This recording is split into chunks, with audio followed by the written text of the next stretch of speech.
राजीव जी, सवाल यह है कि ये तो समझ आता है कि ममता बनर्जी के भतीजे पे कोई कार्रवाई हो तो ऐसा लगे कि बीजेपी का पॉलिटिकल मोटिव है, राहुल गांधी पे कोई कार्रवाई हो ऐसे लगे कि बीजेपी का पॉलिटिकल मोटिव है, नीतीश जी पे कोई नोटिस जाए लगे कि मोटिव है कि इनके सहयोगी थे, अब नहीं है।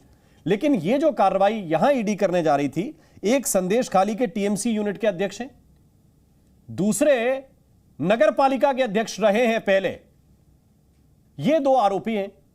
क्या इनके खिलाफ भी दिल्ली में बैठकर नरेंद्र मोदी पीएमओ में बैठकर साजिश रच रहे हैं और इनके खिलाफ कार्रवाई करने ईडी गई तो उन पर पथराव करा दिया? देखिए, पहले आपने जो सवाल रखे हैं उस पर विपक्ष की कई पार्टियों ने इसे भारतीय जनता पार्टी के द्वारा प्रायोजित हंगामा भगदड़ कराए जाने का आरोप लगाया जी, और इसीलिए अब ये पूरी तरह से विवादों के घेरे में है कि दरअसल ईडी पर हमला कराया किसने। तो पहले तो इसकी जांच, निष्पक्ष जांच होगी। निष्पक्ष जांच से जो निष्कर्ष आएंगे वो देश के साथ साझा किया जाएगा। नहीं, अगर ये षड्यंत्र है तो कोई बताए ना कि किसी टीएमसी के लीडर ने वहां स्थानीय थाने में भी मुकदमा कराया कि ईडी के ऊपर कि नहीं कराया, कि वहां पे आने नहीं राजीव रंजन जी, शिकायत सुन लीजिए ना, शुरुआती शिकायत। मेरे पास कई सवाल हैं आपके लिए भी राम मोहन जी। जी बोलिए। आप नैरेटिव वही नहीं, नैरेटिव पर चलना चाहते हैं, की बात कर रहा हूं। मैंने स्पष्ट कहा कि अगर ममता बनर्जी के भतीजे, मैंने आपको जवाब दे दिया। आता है कि आप लोग, सुनिए ना राम मोहन जी, फिर आप उसके बाद पूरी बात मुझे कहने नहीं देंगे, आप कहेंगे आपको काफी वक्त दे दिया। नहीं बोलिए।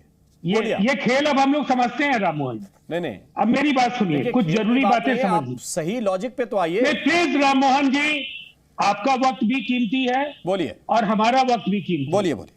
ये 22 अप्रैल 2014 की रिपोर्ट है, टेलीग्राफ की रिपोर्ट है, और इसमें भारतीय जनता पार्टी ने ताबड़तोड़ आरोप लगाए कि हिमंता बिस्वा शर्मा उस समय हेल्थ मिनिस्टर, वाटर स्कैम को लेकर के तो आरोप गढ़ा ही, साथ साथ ये भी कहा कि ऐसे अनेक मामले उनके खिलाफ हैं जिसकी भी जांच होनी चाहिए।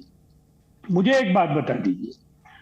नहीं, और बारी बारी से ऐसे मेरे कई सवाल हैं। नहीं, ऐसे सवाल तो मेरे पास नहीं, तो राम मोहन जी के तमाम नेताओं ने कहा कि तेजस्वी यादव और लालू प्रसाद यादव पर रेलवे घोटाले में चार्जशीट हुई है, उसमें आरोप है। राजीव रंजन जी, आप लोगों ने कहा कि नहीं कहा? देखिए, मैं आपके शो में अपनी बात जब तक पूरी नहीं कर लूंगा, आपके किसी भी सवाल का जवाब देने के लिए मैं बात बताइए। मेरे पास उससे गहरे आरोप हैं, इसलिए कि ये जो आरोप हल्के थे जो आप लगाते थे तेजस्वी यादव और लालू यादव पे। अरे आप तो बोलने देते नहीं है, आप लगातार बोलते रहते हैं राम मोहन जी। इस तरह की बात मैं नहीं करता हूं। अगर आपको इतना सम्मान भी नहीं है पैनलिस्ट के लिए कि आप पूरी बात मुझे करने दीजिए, आपको डर क्यों लग रहा है कि हिमंता बिस्वा शर्मा पर मैं कोई सवाल कर रहा हूं? क्या मुझे इस देश के नागरिक की हैसियत से यह सवाल पूछने का अधिकार नहीं है? नहीं, आपके पास अधिकार है, लेकिन मेरे सवाल का भी तो उत्तर देते जाए। आप बोलिए। आपको मैं जो कह रहा हूं पहले वो सुन। आप बोलिए। मैंने आपके सवाल का जवाब मैं दूंगा, सुन रहा हूं, लेकिन मेरे कुछ सवाल हैं। उस घटना के बाद एक ब्लैकमेल की राजनीति जो भारतीय जनता पार्टी करती है, हिमंता बिस्वा शर्मा भाजपा के केवल नेता ही नहीं बने, मंत्री बने और उसके बाद मुख्यमंत्री बने और उनके एक बड़े संकट मोचक बनकर के निकले। अब इन मसलों पर या तो उस समय के लिए भारतीय जनता पार्टी आज आपके लाइव में माफी मांगे कि हिमंता बिस्वा शर्मा बेईमान नहीं थे, उस समय हमारे नेताओं ने जो भी कहा है वो झूठ कहा। दूसरी बात, प्रधानमंत्री नरेंद्र मोदी जी ने अजीत पवार को जेल भेजने की बात कही, भ्रष्टाचार के गंभीर आरोप लगाए, और उसके बाद उन्हें भारतीय जनता पार्टी के गठबंधन में शामिल कराया गया, उप मुख्यमंत्री पद की ताजपोशी की। अब प्रधानमंत्री जी झूठ बोल रहे हैं, ये प्रवक्ता को बोलना चाहिए, भाजपा के प्रवक्ता को, कि या तो उस समय वो झूठ बोल रहे थे या भाजपा अभी जो कर रही है वो गलत कर रही है। दो ही विकल्प है, कोई तीसरा विकल्प नहीं है। तीसरी तरफ कौन नहीं जानता है कि येदियुरप्पा को सुप्रीम कोर्ट ने राहत दी, उन्हें बरी नहीं किया, लेकिन आपने उन्हें अपने पार्लियामेंट्री बोर्ड का मेंबर बना। ये देश के बहुत ही महत्वपूर्ण सत्तारूढ़ दल का एपेक्स बॉडी है, ये शिखर की बॉडी है जहां सारे बड़े फैसले होते हैं, और एक भ्रष्टाचार का गंभीर आरोपी उस बॉडी में भारतीय जनता पार्टी की अगुवाई कर रहा है। ऐसे आरोपों की फहरिस्त बहुत लंबी है। आप इतने सेलेक्टिव, कौन गया ईडी का, कौन गया सीबीआई का इनके यहां? कौन अजय आलोक जी, ऐसी जवाब एजेंसी दीजिए। जहां इनकम टैक्स का कोई छापा पड़ा? ठीक है, पहले तो उस समय जो बातें कही गई उसके भी माफी मांग ली, ठीक। और नहीं तो कह अजय आलोक जी उन को नेताओं ने जो रिस्पॉन्ड भी करने कहा दीजिए वो आप। व्यक्तिगत क्षमता में। जी जी, अजय आलोक जी। मैं बिल्कुल राजीव जी की सब बातों का जवाब दूंगा। बस एक बात मैं जनता पे छोड़ता हूं कि कल को ईडी बिहार में आएगी और ईडी पे अटैक हो जाएगा, ये राज्य सरकार और नीतीश कुमार की जिम्मेदारी नहीं होगी। इनकी बातों से तो ऐसा ही लग रहा है। नीतीश कुमार के पास गृह विभाग है, ईडी या सीबीआई पे यहां बिहार में अटैक हो जाएगा, लेकिन राज्य सरकार जिम्मेदार नहीं होगी। राज्य सरकार इंक्वायरी करेगी कि अटैक किसने किया।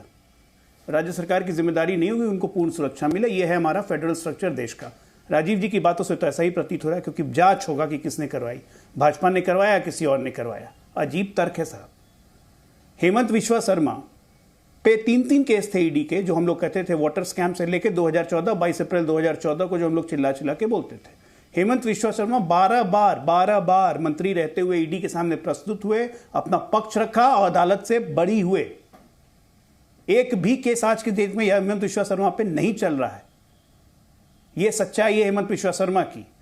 दूसरी बात, इसीलिए हेमंत विश्वा शर्मा ने अरविंद केजरीवाल को खुले चुनौती दी थी कि बताओ मुझ पे ईडी का कोई केस है अरविंद केजरीवाल, तो तुम पे जाके अभी मानहानि का केस करूंगा। अरविंद केजरीवाल चुप हो गए थे। वो तो वैसे भी आरोप लगाने के लिए विधानसभा का सहारा लेते हैं और गालियां देने के लिए, ताकि कोई केस नहीं हो सके। इतने बार माफी मांग मांग के थक चुके हैं। दूसरी बात आ जाते हैं हेमंत इन पे अजीत दादा पवार, चक्की पीसिंग, ये हम देवेंद्र फडणवीस ने कहा था चुनाव प्रचार में, एक बार नहीं 20 बार कहा था।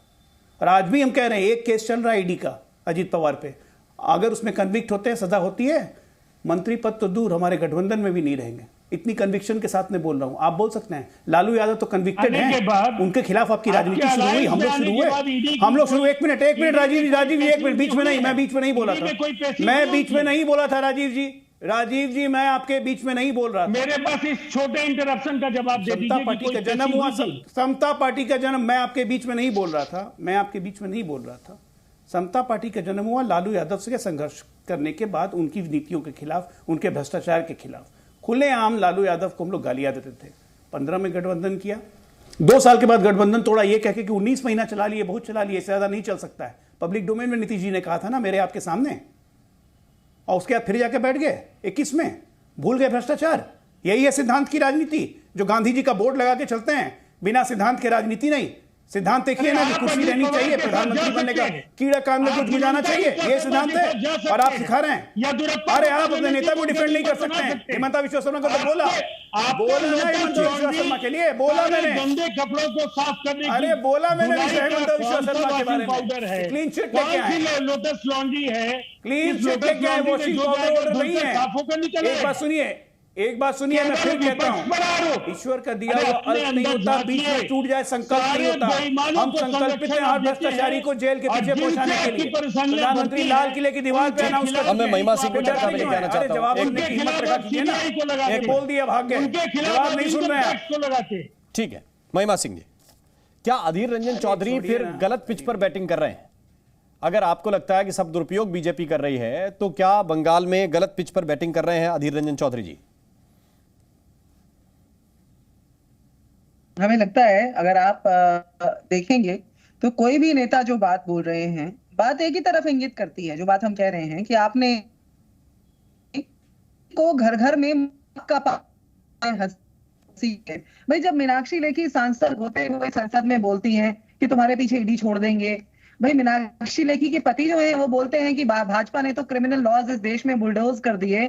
वही मीनाक्षी लेखी ऐसे गैर जिम्मेदाराना बयान देती हैं संसद में, या धमकियां देती हैं, ऐसा कहना चाहिए। लेकिन एक सवाल यहाँ पूछने का ये है राम मोहन जी, बहुत आवश्यक सवाल है। आपको याद होगा चंद ही महीने पुरानी बात है, महादेव की बात तो याद रह गई, महादेव आपकी बात तो भाजपा के प्रवक्ता को इन्हें याद नहीं रहा। नरेंद्र सिंह तोमर के बेटे का वो वीडियो, जिसमें वीडियो कॉल पे नरेंद्र सिंह तोमर के कृषि मंत्री के बेटे जो है रिश्वत मांग रहे हैं 200 करोड़ की। पहले 200 करोड़ का वीडियो सामने आया, फिर 500 करोड़ का वीडियो सामने आया। जब उस पर कोई इक्का दुक्का चर्चाएं कहीं हो गई और हमने सवाल पूछा कि क्या कार्रवाई की जा रही है, तो यही जो रंग बिरंगी भाजपा है ना, जो ये जो है दो मुहा सांप बोल रहे थे, दो मुहा सांप की चरित्र वाली जो भाजपा है, ये कहने लगी अरे आपको कोई आपत्ति है तो आप जाकर कहीं पुलिस कंप्लेंट करा लीजिए, उस पुलिस कंप्लेंट के आधार पर उस पर कार्रवाई हो जाएगी। भाई विपक्ष कोई बात करता है तो पुलिस कंप्लेंट करा लीजिए, लेकिन भाजपा को दिक्कत हो तो सारे के अजय सारे आलोक जी, विपक्ष को ठीक है। समेट देंगे। अजय आलोक जी, विपक्ष quick, 97% इसलिए बहुत इसलिए सीमित ईडी समय के है, घेरे जल्दी में है। respond कीजिए इस एक मिनट राम मोहन जी, जी समय मैम इतना ही 97% समय इसलिए है है महिमा सिंह जी,